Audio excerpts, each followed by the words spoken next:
ये चलती है कि अपने पास में मान लो ये सिस्टम है, digestive system, respiratory system, excretory system, cardiovascular system, ये अपनी सेल होती है।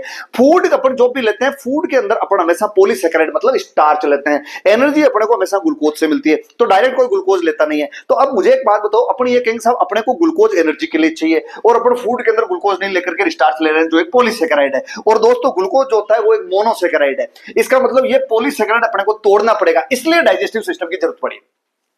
आपने जो पॉलीसैकेराइड लिया इसको तोड़ने के लिए डाइजेस्टिव सिस्टम की जरूरत पड़ी और ये ग्लूकोज बनाएगा तोड़ करके। तो डाइजेस्टिव सिस्टम का काम ये होता है ब्रेक डाउन करना और ग्लूकोज बनाना।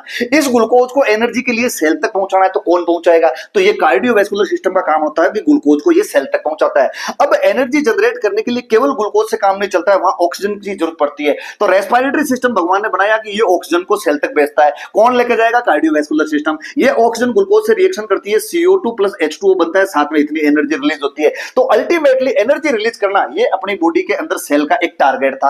तो बात ये चलती है कि अब जो CO2 रिलीज हुई, ये CO2 कार्डियोवैस्कुलर सिस्टम के पास में आई और रेस्पिरेटरी सिस्टम से बाहर चली गई।